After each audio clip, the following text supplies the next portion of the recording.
Osmania university విద్యార్థుల వసతి సౌకర్యాల అభివృద్ధి కార్యక్రమంలో భాగంగా వైస్ ఛాన్సలర్ కుమార్ గారు, arts college principal professor Kasim గారు, ఉస్మానియా యూనివర్సిటీ సిబ్బంది అందరూ కలిసి ఈ కార్యక్రమాన్ని మీరు ప్రారంభించాలి. ఉస్మానియా యూనివర్సిటీకి మీరు పర్యటించాలని వారు ఆహ్వానించడం జరిగింది. ఈ అభివృద్ధి కార్యక్రమంలో భాగంగా నాతో పాటు మిత్రులు, సహచర మంత్రివర్గ సభ్యులు అడ్లూరి లక్ష్మణ్ గారు, ప్రొఫెసర్ కుమార్ గారు,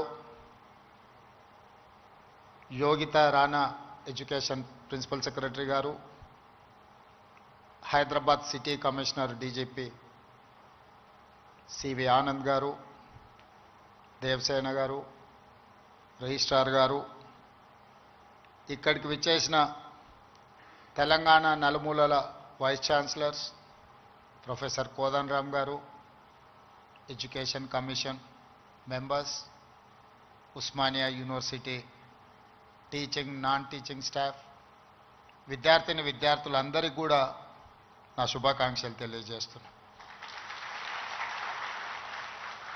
ఉస్మానియా యూనివర్సిటీ అనే పదం తెలంగాణ పదానికి ప్రత్యామ్నాయ పదం. తెలంగాణ అన్న, ఉస్మానియా యూనివర్సిటీ అన్న, ఈ రెండు అవిభక్త కవపుల లాంటివి. ఈ మాట నేను చాలా అథారిటీతో మాట్లాడుతున్నా. 1917లో ప్రారంభించబడ్డ ఉస్మానియా యూనివర్సిటీ, ఏ నిజాం సర్కార్ ఈ ఉస్మానియా యూనివర్సిటీని ప్రారంభించిండో 1935 వచ్చే సమయానికి నిజాం నవాబును పొగుడుతూ పాడడం కాదు, ఉస్మానియా యూనివర్సిటీ గడ్డ మీద నుంచి దేశ స్వతంత్రం కోసం పాడుతున్న వందే మాతరాన్ని పాడి వినిపించిన పివి నరసింహారావు గారి ఈ గడ్డ మీద నుంచే, ఈ ఉస్మానియా యూనివర్సిటీ నుంచే ధిక్కార స్వరాన్ని వినిపించిండు. 1938 సాయుధ రైతాంగ పోరాటానికి తండాలలో, గూడాలలో, మారుమూల పల్లెల్లో ఉన్న ఎర్రజెండా మోసినోళ్ళు ఎందరో మంది ఆనాడు ఉద్యమ బాట పట్టినప్పుడు కూడా ఈ ఉస్మానియా యూనివర్సిటీ అండగా నిలబడి ఆనాటి పోరాటాల మీద ఈ గడ్డ మీద చర్చ జరిగింది. ఆ అంశమే కాదు, ఈ ఉస్మానియా యూనివర్సిటీకి ఒక గొప్ప చరిత్ర ఉన్నది. జాతీయ స్థాయిలో హోంమంత్రిగా పనిచేసిన శివరాజ్ పాటిల్ నుంచి మొదలు పెడితే దేశ రాజకీయాలనే శాసించి ప్రపంచ దేశాలతో పోటీ పడగలిగిన ఆర్థిక బలోపేతమైన దేశంగా తీర్చిదిద్దిన పివి నరసింహారావు గారు ఈ ఉస్మానియా యూనివర్సిటీ విద్యార్థిని. వీరే కాదు, తొలి తెలంగాణ ఉద్యమానికి నాయకత్వం వహించిన ఆనాటి డాక్టర్ చెన్నారెడ్డి గారు, మల్లికార్జున్ గౌడ్ గారు, మదన్ మోహన్ లాంటి వాళ్ళు ఈ ఉస్మానియా యూనివర్సిటీని విద్యార్థులే అని ఈరోజు మనం గుర్తు చేసుకోవాలి. వారే కాదు, ఉస్మానియా యూనివర్సిటీ విద్యార్థి రాజకీయాలలో రాణించి ఉత్తమ పార్లమెంటేరియన్గా ఈ దేశానికి, దక్షిణ భారతదేశంలో మొట్టమొదటి ఉత్తమ పార్లమెంటేరియన్గా రాణించిన జైపాల్ రెడ్డి గారు ఈ ఉస్మానియా యూనివర్సిటీ బిడ్డనే. వారి తర్వాతి తరంలో ఒక జార్జి రెడ్డి, ఒక గద్దరన్నను అందించిన గడ్డ ఈ ఉస్మానియా యూనివర్సిటీ. ఆ తర్వాత చాలామంది ఈరోజు ఇక్కడ ఉన్న తెలంగాణ ఉద్యమంలో క్రియాశీలక భాగస్వామ్యం తీసుకున్న ఎంతోమంది విద్యార్థుల నుంచి ప్రొఫెసర్లుగా నుంచి తెలంగాణ సాధనలో తమ వంతు కర్తవ్యాన్ని నెరవేర్చిన వాళ్ళు ఈ గడ్డ మీద నుంచి ఇక్కడ చదువుకున్న వాళ్ళే, ఇక్కడ సమస్యల మీద చర్చించిన వాళ్ళే. తెలంగాణ సమాజానికి సమస్య వచ్చినా, తెలంగాణ సమాజానికి సంక్షోభం వచ్చినా, తెలంగాణ నలుమూలలో ఏ సమస్య వచ్చినా మొట్టమొదట చర్చ జరిగేది మొట్టమొదట ఉద్యమానికి పునాది పడేది ఈ ఉస్మానియా యూనివర్సిటీ నుంచే.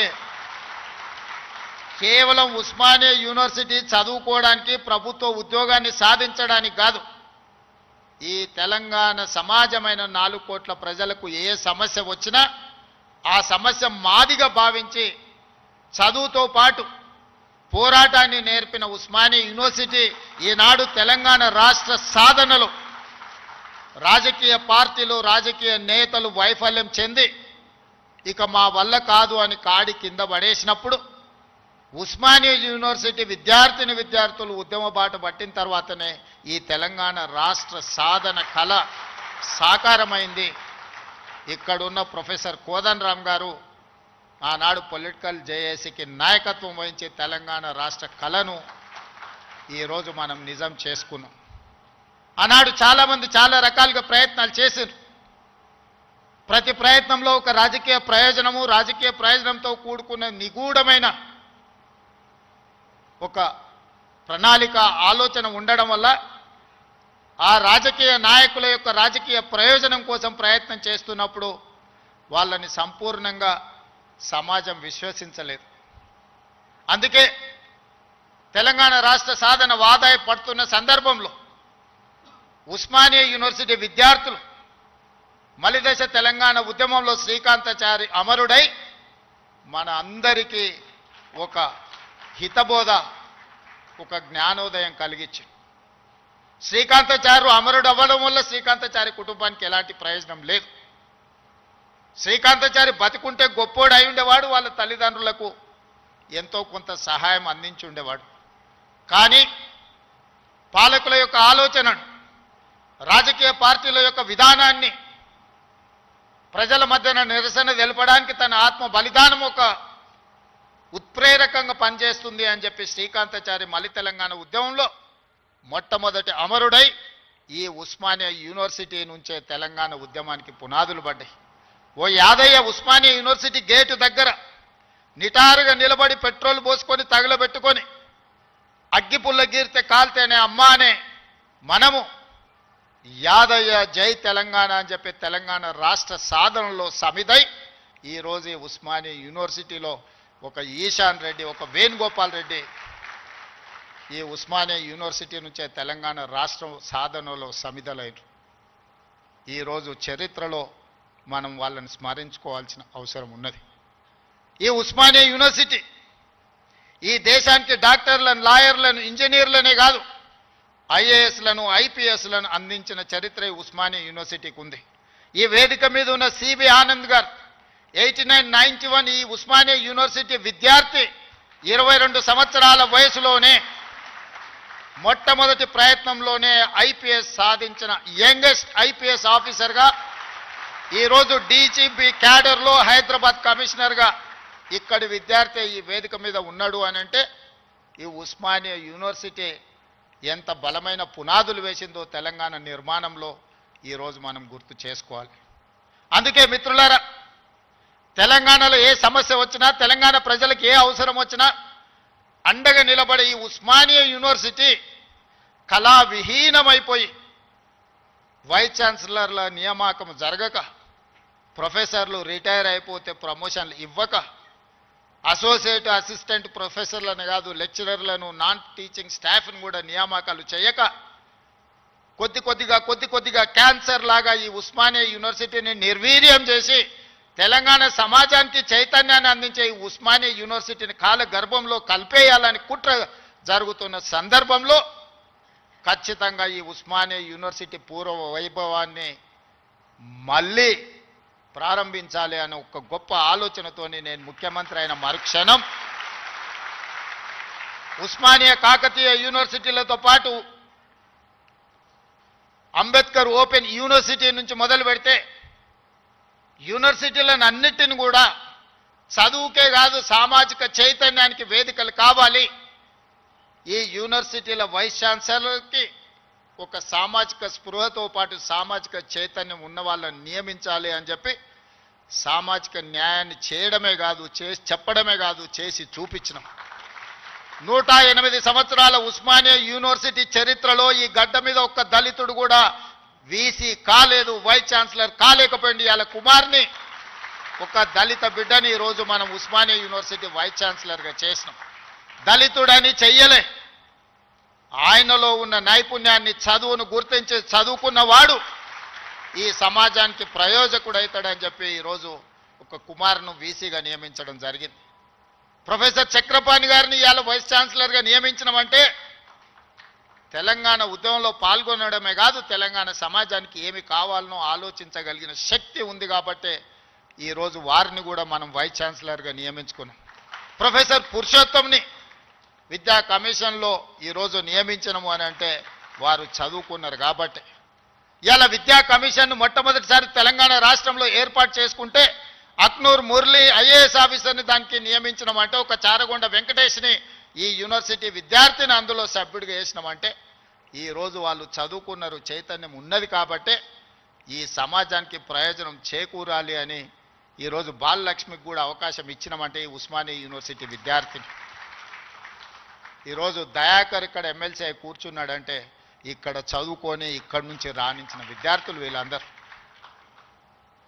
ఈ ఉస్మానియా యూనివర్సిటీ 4వ తరగతో 3వ తరగతో లేకపోతే 2వ తరగతో లేకపోతే గ్రూప్ 1 ఆఫీసర్లను ఉత్పత్తి చేయడానికి కాదు, ఈ తెలంగాణ సమాజాన్ని పునర్నిర్మించడానికి అవసరమైన మేధా సంపత్తిని ఈ ఉస్మానియా యూనివర్సిటీ నుంచి మేము ఆశిస్తున్నాం. అందుకే ఇవాళ మిత్రులారా, 21 సంవత్సరాలలో ఐఏఎస్లు ఐపీఎస్లై జిల్లా అధికారులుగా పరిపాలన సాగిస్తున్న ఈ సందర్భంలో ఒకనాడు రాజ్యాంగం రాసుకున్నప్పుడు డాక్టర్ బాబాసాహెబ్ అంబేద్కర్ గారు 21 సంవత్సరాల ఓటు హక్కునిచ్చి 25 సంవత్సరాలు శాసనసభ ఎన్నికల్లో పోటీ చేయడానికి ఒక అర్హత పెట్టారు. ఈరోజు మీ అందరి సమక్షంలో ఈ ఉస్మానియా యూనివర్సిటీ నుంచి ఒక కార్యాచరణగా, ఒక ఉద్యమంగా ఆలోచన చేయండి. ఓటు హక్కు రాజీవ్ గాంధీ గారు 18 సంవత్సరాలకు తగ్గించినప్పుడు ఐఏఎస్ ఐపీఎస్లు 21 సంవత్సరాలు నిండిన వాళ్ళు ఈరోజు పరిపాలన సాగిస్తుంటే శాసనసభలో 21 సంవత్సరాలు నిండిన యువకులు ఎందుకు ఎమ్మెల్యేలుగా ఉండకూడదో ఒకసారి ఆలోచన చేయండి. యువ నాయకత్వం ఈ దేశానికి అవసరం ఉన్నది. ఇవాళ ఈ దేశంలో ముఖ్యంగా తెలంగాణ రాష్ట్రంలో 18 సంవత్సరాలు పైబడి 35 సంవత్సరాల లోపల ఉన్న జనాభా 65%. ఇదే దేశం యొక్క సంపద. ఈ యువ సంపద, ఈ యువ మేధస్సు ప్రపంచ దేశాలకు ఎగుమతి అయి ఇవాళ అమెరికా, సింగపూర్లను అత్యంత ధనిక దేశంగా రాణించడానికి మన వాళ్ళ శ్రమ ఉన్నది, మన వాళ్ళ చెమట ఉన్నది. మరి ఇతర దేశాలకే తమ మేధా సంపత్తిని కరిగించి సంపద గల దేశంగా మారుస్తుంటే మన రాష్ట్రాన్ని సంపద గల రాష్ట్రంగా మనం ఎందుకు మార్చుకోకూడదు? మన యువకులు ఎందుకు మన అభివృద్ధిలో భాగస్వాములు కాకూడదు? ఒకసారి ఆలోచన చేయండి. ఈరోజు ఈ ఉస్మానియా యూనివర్సిటీ చదువులకే కాదు, పరిశోధనలకు కూడా వేదిక కావాలి. ఈ ఉస్మానియా యూనివర్సిటీ సమస్యల్ని చర్చించడానికే కాదు, సైద్ధాంతిక పరమైన ఆలోచనలు, భిన్న అభిప్రాయాలకు కూడా చర్చకు వేదిక కావాలి. సామాజిక సమస్యల్ని పరిష్కరించుకోవడానికి కూడా ఇక్కడ చర్చలు జరగాలి. సిద్ధాంతపరమైన చర్చలు జరగాలి, సాంకేతికపరమైన చర్చలు జరగాలి. వీటి ద్వారా సమాజానికి మేలు ఒనగూరాలి. ఈరోజు మనకు నచ్చని సిద్ధాంతం ఉంటే చర్చించడానికి మనం సిద్ధంగా లేము. అసహనం పెరిగిపోయింది. నచ్చని సిద్ధాంతం ఉంటే చర్చించడం ద్వారా, ఆ సిద్ధాంతంలో ఉన్న లోపాన్ని లేవనెత్తి చూపించడం ద్వారా వాళ్ళను ఒప్పించి చర్చల ద్వారా ఓడించి రాణించాలి. కానీ వాళ్ళని అణిచివేసో లేకపోతే వాళ్ళ మీద మన అధికారాన్ని, ఆధిపత్యాన్ని ప్రదర్శించడం ద్వారా ఎక్కువ కాలం ఇది సాగదు.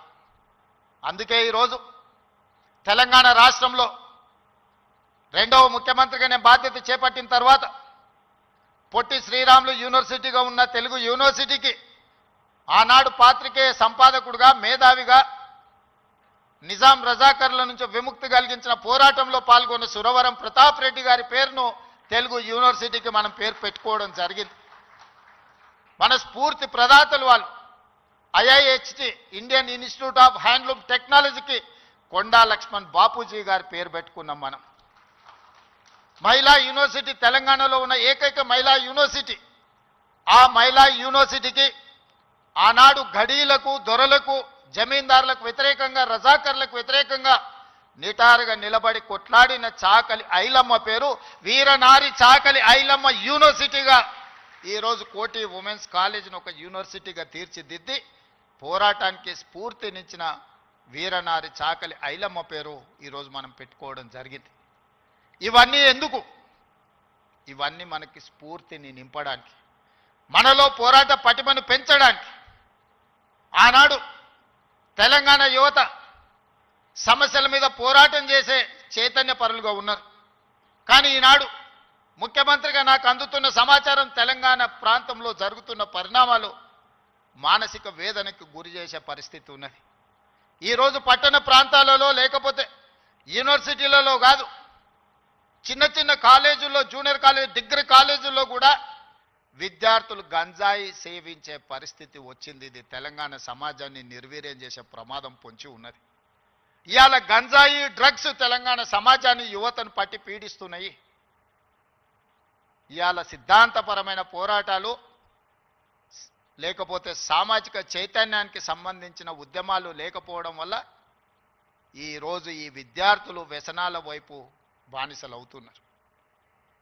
ఇది మనందరం, ఇక్కడున్న మేధావులందరూ ఆలోచన చేయాలి, చర్చ చేయాలి.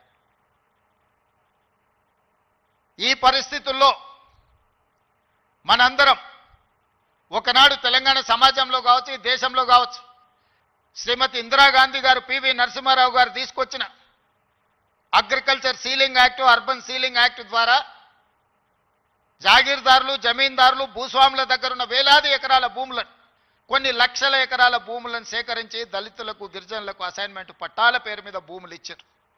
ఆనాడు గ్రామాలలో భూమి ఉండడం, ఆత్మగౌరవం, వ్యవసాయం చేయడం ఆ కుటుంబానికి గుర్తింపుగా ఉండి ఆనాడు ప్రభుత్వాలు ఇందిరమ్మ పేరు మీద అసైన్మెంట్ భూములను పేదలకు లక్షలాది ఎకరాలు పంచారు. ఆ తర్వాత పోడు భూముల పట్టాలు 25 లక్షల ఎకరాల అసైన్మెంట్ భూముల పట్టాలు దళితుల, గిరిజనులకు ఇస్తే 10 లక్షల ఎకరాల భూములు ఆదివాసీలకు పోడు భూముల పట్టాలిచ్చి ఈరోజు ఈ రాష్ట్రంలో దళితులు, గిరిజనులు భూ యజమానులుగా ఉన్నారు అని అంటే ఆనాడు తీసుకొచ్చిన అగ్రికల్చర్ సీలింగ్ యాక్ట్ అన్న సంగతి ఈరోజు మనందరికీ తెలుసు. ఈరోజు సొంత ఇంటి కళ. నేను ఖానాపూర్లో ఒక ఆదివాసీ బిడ్డకి ఎమ్మెల్యే టికెట్ ఇచ్చిన. అతనికి ఉన్న గొప్ప ఆస్తి ఏందంటే వాళ్ళ తండ్రికి ఇందిరమ్మ ఉన్నప్పుడు ఇచ్చిన ఇందిరమ్మ ఇల్లు. నేను అక్కడ నాగోబా జాతర దర్శించుకోవడానికి ఒక గిరిజన సాంప్రదాయానికి సంబంధించి గుడిని సందర్శించినప్పుడు చైతన్యం కలిగిన యువకుడుగా వాళ్ళందరినీ సమన్వయం చేస్తూ ఒక యువకుడు నాకు కనిపించింది. పిలిచి పేరు అడిగినా నాకు అర్థం కాలే. తర్వాత నా పక్కన వాళ్ళకి చెప్పిన, అబ్బాయి ఫోన్ నెంబర్ తీసుకోని. చదువుకున్నాడు, చైతన్యం ఉన్నది, ఫీల్డ్ ఎన్ఆర్ఈజేఎస్లో ఫీల్డ్ అసిస్టెంట్గా పనిచేస్తున్నాడు అని చెబితే అతన్ని పికప్ చేసుకొని ఎమ్మెల్యే టికెట్ ఇస్తే ఈరోజు ఎడమ బోజు పేరు మీద శాసనసభలో ప్రాతినిధ్యం వహిస్తున్నాడు. దానికి కారణం చదువు, చైతన్యం. ఈరోజు లక్ష్మణ్ మంత్రి అయినా, కుమార్ వైస్ ఛాన్సలర్ అయినా, ప్రొఫెసర్ కాసిం గారు ప్రిన్సిపల్ గారైనా, ఈ యోగితా రాణా గారు వారి సామాజిక నేపథ్యం మీరు తెలుసుకోండి, వారు ఐఏఎస్ ఆఫీసర్ ఇక్కడ ఉన్న, ఇక్కడ చాలామంది రాణించిందంటే చదువు ఒక్కటే కారణం. ఇవాళ చదువును మనం నిర్లక్ష్యం చేసే పరిస్థితి లేదు. ఈరోజు నేను ఉన్న వాస్తవం మీ దగ్గర చెప్పదలుచుకున్నా. నా దగ్గర పంచడానికి భూములు లేవు. మిమ్మల్ని ధనవంతులు చేయడానికి ఖజానా ఖాళీగా ఉన్నది. ఖజానా ఒట్టిపోయి ఉన్నది. భూములేమో లేవు, పంపకాలు జరిగిపోయినాయి. ఈరోజు తెలంగాణలో 1,50,00,000 ఎకరాల వ్యవసాయ యోగ్యమైన భూములు ఉంటే 96% చిన్న సన్నకారు రైతులే. అంటే ఎకరము, 2 ఎకరాలు, 3 ఎకరాలే. ఇప్పుడు అగ్రికల్చర్ సీలింగ్ యాక్ట్ తెచ్చినా నేను గుంజుకోవడానికి గజం కాదు కదా, ఇంచు భూమి కూడా లేదు. అందుకే మా దళితులకు, మా గిరిజనులకు, మా బలైన వర్గాలకు, మా మైనారిటీ సోదరులకు, మా తమ్ముళ్ళకు, మా చెల్లెళ్ళకు నా సూచన ఒక్కటే, మీరు ధనవంతులు కావాలి, మీరు గొప్ప వ్యక్తులు కావాలి అని అంటే రాష్ట్ర ప్రభుత్వం పంచడానికి భూములు లేవు, నింపడానికి ఖజానా లేదు. మీకు నేను ఇవ్వగలిగింది విద్య ఒక్కటే, నాణ్యమైన విద్యనే మీ తలరాతలను మారుస్తుంది. మీ తలరాతలు మారాలంటే మీరు చదువుకోవాలి. చదువు ఒక్కటే పరిష్కారం. చదువు ఒక్కటే మిమ్మల్ని గుణవంతులు చేస్తుంది, ధనవంతులను చేస్తుంది, శ్రీమంతులు చేస్తుంది. ఈ తెలంగాణ సమాజంలో మిమ్మల్ని భాగస్వాములను చేస్తుంది. చదువుకునే వయసులో మీరు ఇతర వ్యాపకాలకు లోనైతే జీవితాంతం బాధతోని కుళ్ళి కృషించి చావాల్సిన పరిస్థితి వస్తుంది. అందుకే ఒక సామాజిక బాధ్యతగా ముఖ్యమంత్రి అయిన ఎంబడే వైస్ ఛాన్సలర్ను నియమించిన వాళ్ళనే ఇంటర్నల్ ఒక సబ్ కమిటీ వైస్ ఛాన్సలర్తో వేసి మీ విద్యా ప్రమాణాలు పెంచుకోవాలంటే నేను చేయగలిగింది ఏందో మీరు చెప్పండి. నియామకాలతో పాటు ప్రొఫెసర్ల వయసు పెంచడంతో పాటు నిధుల కేటాయింపు వరకు మీకు ఏం కావాలన్నా మీకు పూర్తి స్వేచ్ఛనిస్తున్నా, మీరు ప్రణాళికలు సిద్ధం చేసుకోండి అని ఆదేశాలు ఇచ్చిన. ఇవాళ తెలంగాణ సమాజంలో సామాజిక న్యాయంతో వైస్ ఛాన్సలర్లు నియమించడం చిన్న వివాదం లేకుండా, ఒక ఆరోపణ లేకుండా మొట్టమొదటిసారి తెలంగాణలో మనం వైస్ ఛాన్సలర్లను నియమించుకోగలిగింది. ఇవాళ పబ్లిక్ సర్వీస్ కమిషన్కి ఒక బలహీన వర్గాలకు సంబంధించిన బుర్రా వెంకటేశంని ఒక రెసిడెన్షియల్ స్కూల్లో గవర్నమెంట్ హాస్టల్లో చదువుకున్న విద్యార్థి ఈరోజు పబ్లిక్ సర్వీస్ కమిషన్ చైర్మన్గా పనిచేస్తున్నాడు. వీళ్ళందరికీ ఒక చైతన్యం ఉంది, సామాజిక బాధ్యత ఉంది. కష్టాలు చూసి వచ్చారు. పేదరికం వాళ్ళ జీవితంలో ఒక భాగం. కొంతమందికి పేదరికం ఎక్స్కర్షన్. పేదరికం ఎట్లుంటుందో అంటే పట్టణం నుంచి పెద్ద బెంచ్ కార్ వేసుకొని పోయి చూసి పేదరికం ఓహో ఇట్లుంటుందా అని చూసి వచ్చే ఎక్స్కర్షన్ కొంతమంది పెద్దోళ్ళకు.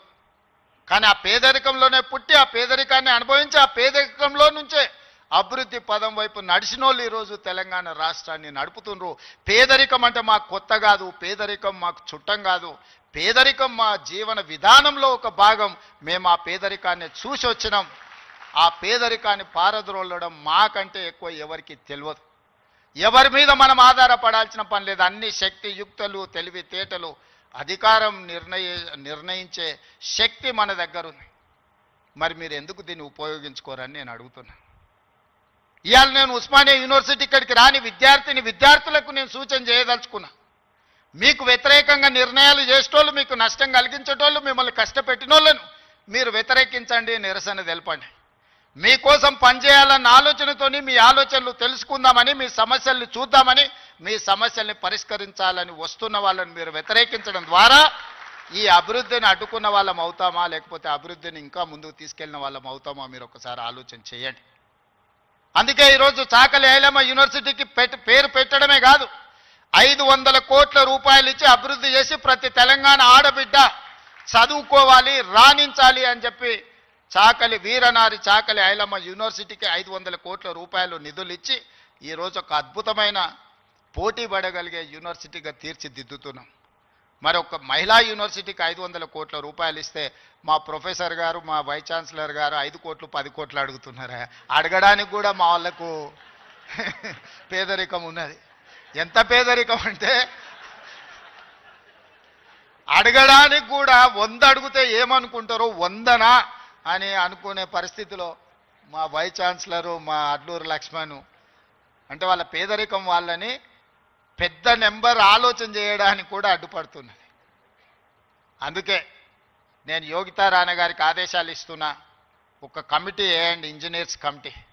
టోటల్గా ఎడ్యుకేషన్ నుంచి, యూనివర్సిటీ నుంచి ఒక టీంని, రాష్ట్ర ప్రభుత్వం నుంచి, విద్యాశాఖ నుంచి, సాంకేతిక పరమైన ఇంజనీర్లతో పాటు ఎడ్యుకేషన్ సైడ్ నుంచి ఉండే వాళ్ళందరినీ ఒక కమిటీ, చిన్న కమిటీని కూర్చి ఉస్మానియా యూనివర్సిటీ 100% ప్రపంచంతో పోటీ పడగలిగే ఒక స్టాన్ఫర్డ్, ఒక ఆక్స్ఫర్డ్ యూనివర్సిటీ స్థాయిలో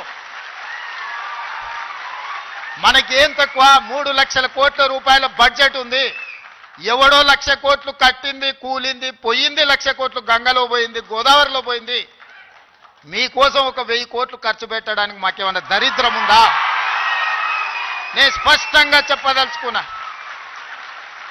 ఈ సంవత్సరం విద్యాశాఖ కోసము 40,000 కోట్లు ఖర్చు పెట్టిన 40,000 కోట్లు ఈ సంవత్సరం young India integrated residential schools 100 నియోజకవర్గాల 100 young India integrated residential schools, ఒక్కొక్క స్కూల్కి 25 ఎకరాల స్థలం, 200 కోట్లు, 20,000 కోట్ల రూపాయలు ఈరోజు యంగ్ ఇండియా ఇంటిగ్రేటెడ్ స్కూల్స్కి నేను సంతకం పెట్టి ఇచ్చిన. యంగ్ ఇండియా స్కిల్స్ యూనివర్సిటీకి 500 కోట్లు పెడుతున్నాం. యంగ్ ఇండియా స్పోర్ట్స్ యూనివర్సిటీకి ఈరోజు 100 కోట్లు పెడుతున్నాం. యంగ్ ఇండియా పోలీస్ స్కూల్స్కి ఈరోజు మనం 100-200 కోట్లు ఖర్చు పెడుతున్నాం. నేను అడుగుతున్న మిత్రులారా, ఈ ఉస్మానియా యూనివర్సిటీకి ఏమి ఇచ్చినా తక్కువే, ఎంత ఇచ్చినా తక్కువే. ఇది చరిత్ర కాలగర్భంలో కలవద్దు. ఇది చరిత్రకు ఎప్పుడు నిటారుగా నిలబడ్డ సజీవ సాక్షిగా ఉండాలి ఉస్మానియా యూనివర్సిటీ. ఏం కావాలనో అడగండి, అడగకపోతే మీ పేదరికమే, అడగకపోతే మీదే పేదరికం. అది నా తప్పు కాదు, అది మీ తప్పు, మీ పేదరికం తప్పు. మీ ఆలోచనల్ని సవరించుకొని అంచనాలను వేసుకొని ఏమేం కావాలనో చెప్పండి, అన్నిటిని ఇచ్చే బాధ్యత నాది. దీన్ని ఒక అద్భుతమైన యూనివర్సిటీగా, ఈ యూనివర్సిటీ లేకపోతే తెలంగాణకు చరిత్రనే లేదు. తెలంగాణ చరిత్రను నిక్షిప్తం చేసే యూనివర్సిటీ ఉస్మానియా యూనివర్సిటీ. తెలంగాణ పదానికే ప్రత్యామ్నాయం ఉస్మానియా యూనివర్సిటీ. అలాంటి తెలంగాణకు ప్రత్యామ్నాయమైన ఉస్మానియా యూనివర్సిటీ, సిద్ధాంతాలకు వేదికైన ఉస్మానియా యూనివర్సిటీ, ఓ గద్దరన్నను, ఓ జార్జి రెడ్డిని ఇచ్చిన ఉస్మానియా యూనివర్సిటీ, ఓ జైపాల్ రెడ్డిని, ఓ పివి నరసింహారావుని ఇచ్చిన ఉస్మానియా యూనివర్సిటీని తెలంగాణ రాష్ట్ర సాధనలో ముందు భాగాన నిలబడి తెలంగాణ సాధించిన ఉస్మానియా యూనివర్సిటీని ఇలా గాలికి వదిలేయడం బాధ్యతను ఒకసారి ఆలోచన చేయండి. అందుకే మిత్రులారా, ఏమైనా అంచనా వేసుకోండి, ఏమేం కావాలనో నాకు చెప్పండి. మళ్ళీ నేను వస్తా. ఠాగూర్ ఆడిటోరియం కాదు, ఠాగూర్ ఆడిటోరియం కాదు. మా వీసీ గారికి, మా పోలీస్ సిబ్బందికి చెప్తున్నా, ఆ ఎల్ల నేను వచ్చిన రోజు క్యాంపస్ లోపల ఒక్క పోలీసు కూడా పెట్టకండి. ఏ విద్యార్థులు ఏ నిరసన అయినా తెలపనియండి, నిరసన తెలిపే స్వేచ్ఛ కూడా వాళ్ళకి ఇద్దాం. ఆర్ట్స్ కాలేజ్ ముందు మీటింగ్ పెడతా, మీకు కావలసిన 100 కోట్ల నిధులు ఇస్తా. మళ్ళీ మీటింగ్ ఆర్ట్స్ కాలేజ్ దగ్గరనే, అక్కడ ఇక్కడ కాదు.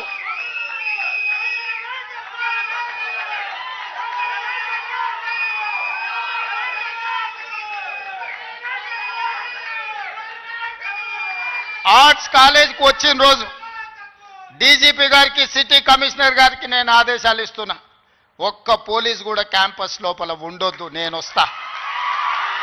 ఎవరు వీళ్ళు? మా తమ్ముళ్ళు, మా చెల్లెళ్ళు తండాలలో, గూడాలలో, మారుమూల పల్లెల్లో పేదరికం రుచి చూసి అభివృద్ధి జరగాలి, డాక్టర్లు, లాయర్లు, ఇంజనీర్లు కావాలి, ఐఏఎస్లు, ఐపీఎస్లు, ఐఎఫ్ఎస్లు అయి ఈ దేశ నిర్మాణంలో భాగస్వాములు కావాలని ఇక్కడికి వచ్చిన వాళ్ళను ఆనాడు ఉన్నాయన గొర్రెలు, బర్రెలు, చేపలు పెంచుకోండి అంటే ఈరోజు డాక్టర్లు, లాయర్లు, ఇంజనీర్లు కాండి, ఐఏఎస్లు, ఐపీఎస్లు కాండి అని నేనంటున్నా. నేను రావద్దా? ఎందుకు రావద్దు? గొర్రెలు, బర్రెలు, చేపలు పెంచుకునేటోనికి నేను రావద్దని కోరుకుండొచ్చు, కానీ డాక్టర్లు, లాయర్లు, ఇంజనీర్లు, ఐఏఎస్లు, ఐపీఎస్లు అయ్యే విద్యార్థులకు నేను రావద్దని నన్ను అడ్డుకోవాలన్న ఆలోచన ఎందుకు ఉంటుంది? ఒకవేళ అడ్డుకుంటే వాళ్ళు వేసే యక్ష ప్రశ్నలకు సమాధానం చెప్పే చిత్తశుద్ధి నాకుంది. తెలివి ఉందా లేదా పక్కన పెడితే నాకు చిత్తశుద్ధి ఉంది. నా చిత్తశుద్ధిని ఎవరు ప్రశ్నించలేరు, ఎవరు శంకించలేరు. అందుకే మీరు అంచనాలు పెంచండి, అంచనాలు వేయండి, అన్ని వివరాలు సేకరించండి. డిసెంబర్ మాసం మనకు అత్యంత కీలకమైన మాసం. Miracle month is December. క్రిస్మస్ని మిరకల్ మంత్ అంటారు, అద్భుతాలు జరిగే నెల అంటారు. డిసెంబర్ 9, 2009కి చరిత్ర పుటలలో ఒక గొప్ప పేజీ ఉన్నది. మొట్టమొదటి తెలంగాణ రాష్ట్ర ప్రకటన డిసెంబర్ 9, 2009 నాడు జరిగింది. అందుకే డిసెంబర్ నెల అంటే నాకు అత్యంత ఇష్టం. మళ్ళీ డిసెంబర్లో ఆర్ట్స్ కాలేజ్ దగ్గర మీటింగ్ పెట్టండి, నేను వస్తా. మీకేం కావాలనో అక్కడికక్కడ అన్ని మంజూరు చేసి జీవో ఇచ్చిపోతా. మొత్తం లెక్క పెట్టండి, ఏం పనులు కావాలో నాకు చెప్పండి. అన్ని రిక్రూట్మెంట్స్తో సహా మీరు ప్రణాళికలు చేసుకోవాల్సింది. నేను మంజూరు చేసేదే నా బాధ్యత. పబ్లిక్ సర్వీస్ కమిషను ఆనాడు గ్రూప్ 1 పరీక్షా పత్రాలు జిరాక్స్ సెంటర్లలో పల్లి బఠానీల కింద అమ్ముకుంటే పబ్లిక్ సర్వీస్ కమిషన్ని ప్రక్షాళన చేసి కొత్తగా నియమించి పరీక్షలు నిర్వహించి దాదాపుగా 85% ఎస్సీ, ఎస్టీ, బీసీ మైనారిటీలు ఈరోజు సెలెక్ట్ అయ్యే పరిస్థితి ఉంటే కొంతమంది అడ్డుకోవాలని కోర్టుకెళ్ళి స్టే తీసుకొచ్చి సంవత్సరాల కొద్దీ 2011లో పబ్లిక్ సర్వీస్ కమిషన్ గ్రూప్ 1 పరీక్షలు జరిగితే 2025 వరకు మళ్ళీ పరీక్షలు జరగలేదు. 14-15 ఏళ్ల తర్వాత నేను పరీక్షలు నిర్వహిస్తే ఫలితాలను ప్రకటించకుండా అడ్డుకుంటారు. విద్యార్థులారా మీరు ఆలోచన చేయండి. 60,000 ప్రభుత్వ ఉద్యోగాలు ఒక్కొక్కరి తలలు లెక్కబెట్టి ఎల్బీ స్టేడియంలోనే వాళ్ళ కుటుంబాలు వాళ్ళ తల్లిదండ్రులను పిలిచి నియామక పత్రాలు అందించి 60,000 ప్రభుత్వ ఉద్యోగ ఖాళీలను మొదటి సంవత్సరంలోనే భర్తీ చేసిన. విద్యను పెంచాలి, విద్యను పంచాలి అని 11,000 మంది టీచర్లను 55 రోజుల్లో నోటిఫికేషన్ వేయడమే కాదు రిక్రూట్ చేసి నియామక పత్రాలు అందించిన తెలంగాణ రాష్ట్రంలో.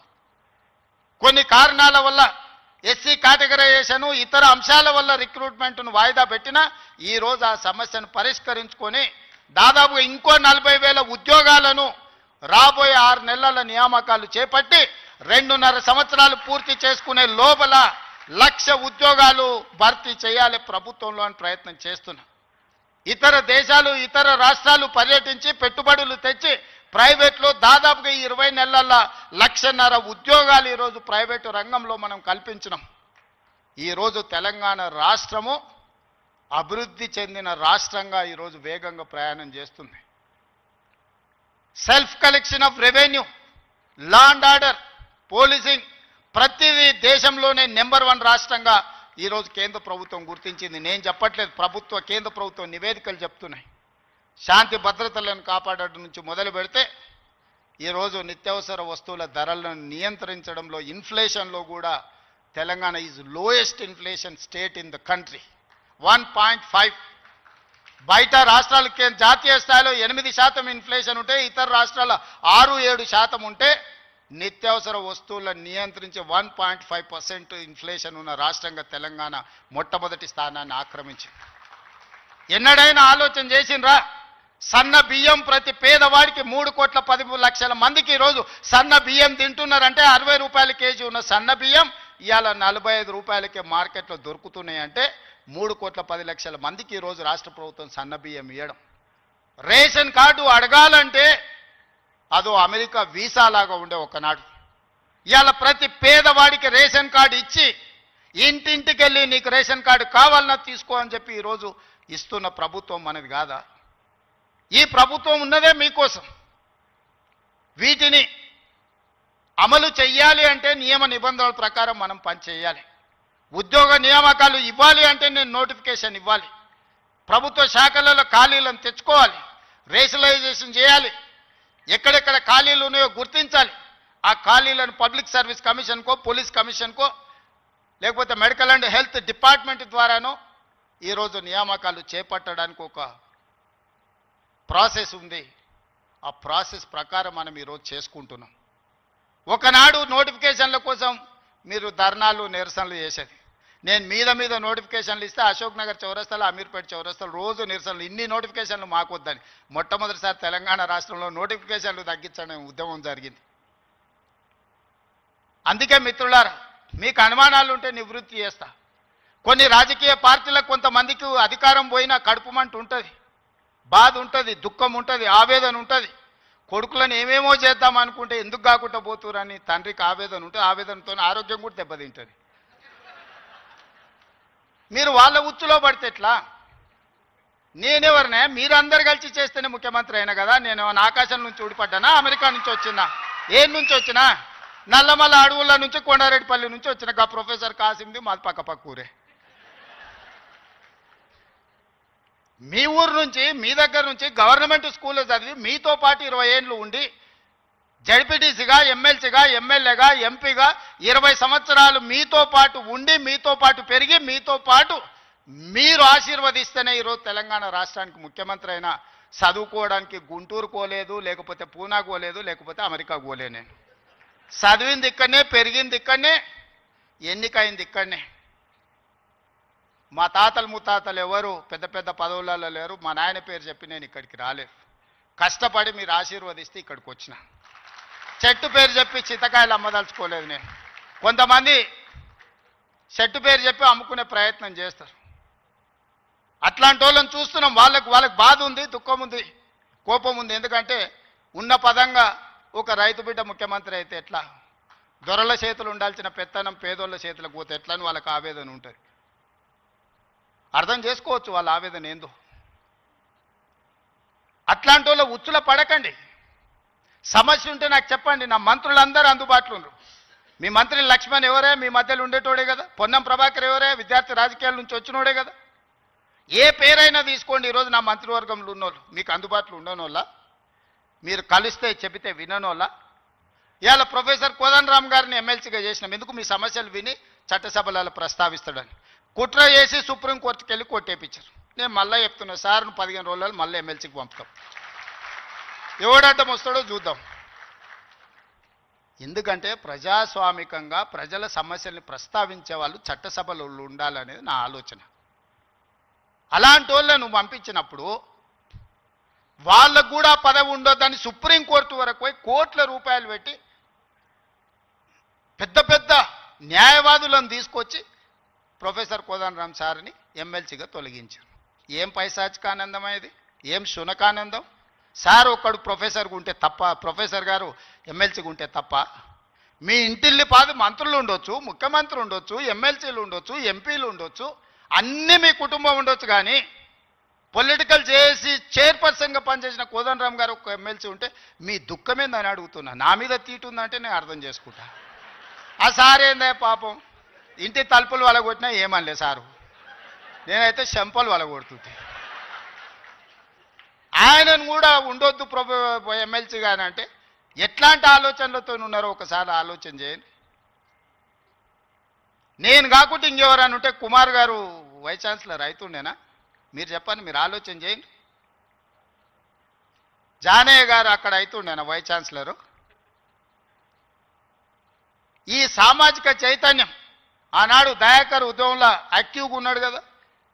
10-12 ఏళ్ళు పాపం ఏది రాకుండా అందరు అడ్డం పడ్డారు కదా. ఇవాళ ఎమ్మెల్సీ అయ్యింది కదా దయాకర్ కూడా. ఇవన్నీ ఎందుకు అవుతున్నాయి? బాలలక్ష్మి మీ బిడ్డనే కదా, మీ యూనివర్సిటీలో పెరిగిన అమ్మాయే కదా. ఈరోజు ఈ రాష్ట్ర ప్రభుత్వాన్ని నడిపే దాంట్లో భాగస్వామి అయింది కదా. నేను మీకు విజ్ఞప్తి చేసేది ఒకటే, అపోహలకు లోన్ కాకండి. అబద్ధాల సంఘాలు ఉంటాయి, దానికి అధ్యక్షులు ఉంటారు, తండ్రి కొడుకులు. ఆ అబద్ధాల సంఘం చెప్పి అబద్ధాలను మీరు నమ్మకండి. ఈ అబద్ధాల సంఘము ఊరంతా వాట్సాప్ అని, సోషల్ మీడియా అని, ఆ మీడియా అని అడ్డగోలుగా సంపాదించింది ఖర్చు పెట్టి అబద్ధాలన్నిటిని కూడా అందులో పెట్టి ఈ మనం పిల్లలందరూ కష్టపడి సాంకేతిక నైపుణ్యంతో ఏఐ తెస్తే ఏఐ పెట్టి సెంట్రల్ యూనివర్సిటీ దగ్గర ఏనుగులు సింహాలు ఉన్నాయి, వాటిని మేము చంపుతున్నామని పెట్టారు. తెలంగాణలో ఏనుగులు అనేటివే లేవయా, సింహాలు అనేటివే లేవు. మానవ రూపంలో ఉన్న మృగాలు ఉన్నాయి, అవి ఫామ్ హౌస్లలో ఉన్నాయి. వాటిని నిర్బంధించడానికి వలలేయండి. మదర్ ట్రైన్లను బంధించడానికి గోతులు దొవ్వండి. లేని ఏనుగులను, లేని సింహాలను సెంట్రల్ యూనివర్సిటీలో ఉన్నాయి, వాటిని నేను చంపేస్తున్నా అని చెప్పి సోషల్ మీడియాలో ఏ ఆర్టిఫిషియల్ ఇంటెలిజెన్స్ను ఉపయోగించి అతి తెలివితేటలన్నీ ప్రదర్శించి అడ్డుకున్నారు. ఎంతకాలం అడ్డుకుంటారు? ఏది ఇష్టం లేదు వాళ్ళకు. ఏదన్నా మనం వచ్చినాక చేస్తా అన్నది ఏదన్నా ఇది మంచిగా ఉంది, ఇది బాగుంది అన్నారా? గంజాయి డ్రగ్స్ను నిర్మూలించడానికి ఈగల్ ఫోర్స్ అని తెచ్చినాం. అది ఎందుకయ్యా రద్దు చేయండి అన్నారు. చెరువుల పేరు మీద, ఫామ్ హౌస్ల పేర్ల మీద చెరువులు ఆక్రమించుకొని గంటిపేట, ఉస్మాన్ సాగర్, హిమాయత్ సాగర్లను ఆక్రమించుకొని పెద్ద పెద్ద ఫామ్ హౌస్లు కట్టుకుంటే కూలగొట్టడానికి హైడ్రా తెచ్చిన. లేదు హైడ్రాని కూలగొట్టండి అంటారు. మన వరదలు వచ్చినప్పుడు సామాన్యులు చెప్తారు, సార్ మా ఇళ్ళకి నీళ్ళు వచ్చినా, మా టీవీలు, ఫ్రిడ్జులు, మంచాలు, మా ఆస్తి అంతా తడిచిపోయింది, ఏం చేయాలి సార్ అని. సన్న బియ్యం ఇస్తే ఇచ్చేదే లేదండి, రేషన్ కార్డు ఇస్తే వద్దండి. ఏది చేసినా వద్దంటురు. ఈ వద్దనేటోళ్ళని ఏమనాలో మీరే చెప్పుర్రి. ఏదన్నా ఒక్కటన్నా అభినందించినా 20 నెలల్లో అన్ని ఇచ్చిపెట్టుండ్రి. వైస్ ఛాన్సలర్ నియమించిన మంచి పనే కదా, రిక్రూట్మెంట్ ఇవ్వమని అనుమతించిన మంచి పనే కదా. గలీజ్ అలవాట్లు ఉన్న గంజాయి డ్రగ్స్ను రద్దు చేయాలి, ఈపులు ఇరగొట్టాడని చెప్పిన అది అయితే మంచి పనే కదా. ఇవి కూడా అభినందించకుండా నన్ను తిడుతున్నారంటే వాళ్ళ ఉద్దేశం ఏంది, వాళ్ళ దుఃఖం ఏంది? మీకు వాళ్ళతో ఉన్న లాలుచేంది, గంజాయి అమ్మేటోళ్ళతోని, డ్రగ్స్ అమ్మేటోళ్ళతోని. దీపావళి పండుగ కంటే దావత్ చేసుకున్నాడంట బామర్ది. మేము దీపావళి పండుగకు చిచ్చుబుట్లు కాల్చుకుంటే వాళ్ళు సారా బుట్లు పెట్టుకొని దావత్ చేసుకుని అందులో పట్టుకుంటే డ్రగ్స్ తీసుకున్నవాడు దొరికిండు. అట్లెట్లా పట్టుకుంటారు అంటాడు. అంటే డ్రగ్స్ తీసుకుంటే పట్టుకోవద్దా? మీరే చెప్పుర్రి. వద్దు అని అంటే వదిలిపెడదాం. మరి మీరు అందరు కలిసి తీర్మానం చేస్తే గంజాయి డ్రగ్స్ తీసుకోవచ్చు, మనం ఏమనొద్దు. తెలంగాణ రాష్ట్రంలో వాళ్ళు చెప్పినట్టు మరి అట్లాంటి రాజ్యాంగం ఏదైనా ఉంటే నాకు చూపిరు.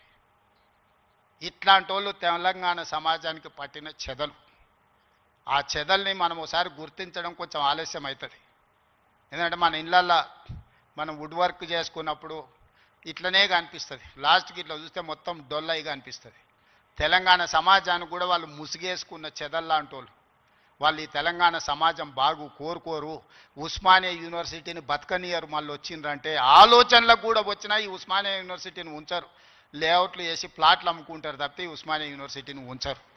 ఎందుకంటే చదువుకోవద్దు. వాళ్ళ ఏకైక కుట్ర ఒక్కటే, గొల్లోళ్ళు గొర్రెలు పెంచుకోవాలి, మాదిగోళ్ళు చెప్పులు కుట్టుకోవాలి, గౌన్లోళ్ళు ఈదులు గీసుకోవాలి, ముదిరాజులు చేపలు పట్టుకోవాలి, వాళ్ళు మాత్రం దొరలు మాత్రం రాజ్యాలు ఏలుకోవాలి. గింతనే సింపుల్ ఫిలాసఫీ వాళ్ళది. నాది దానికి విరుద్ధం. మా పిల్లలు, మా తమ్ముళ్ళు, మా చెల్లెళ్ళు డాక్టర్లు, లాయర్లు, ఇంజనీర్లు కావాలి. ఈ తెలంగాణ సమాజం అభివృద్ధి చెందిన రాష్ట్రంగా 2034కు $1 ట్రిలియన్ ఎకానమీ, 2047కు $3 ట్రిలియన్స్ ఎకానమీ కావాలి అని అంటే మీరందరూ అభివృద్ధి సాధించాలి, చదువుకోవాలి. చదువు ఒక్కటే మీ తలరాతను మారుస్తుంది. ఈ చదువు ఒక్కటే మిమ్మల్ని సమాజంలో గుర్తింపు, గౌరవాన్ని ఇస్తుంది. ఆ చదువుకు ఏం కావాలన్నా చేసే బాధ్యత నాది. మీ సోదరుడిగా, మీ వాడిగానే మాటిస్తున్నా. ఏం కావాలనో అడగండి, అన్నిది ఇచ్చే బాధ్యత నాది. ఇంకో దగ్గర అయితే అవసరమైతే ఆపుతా. ఇంకెక్కడన్నా అడ్జస్ట్మెంట్ ఉంటే అక్కడనో ఇక్కడనో ఇంకేదాన్ని ఉంటే నల్లా బంద్ చేసి అయినా కాలు ఇక్కడ మలుపుతా. మీరేం ఫికర్ పెట్టుకోకరి, నేనున్నా. మీరు కావాల్సింది చేసుకోండి. ధన్యవాదాలు మిత్రులారా. Yeah, you can give him a standing ovation for that wonderful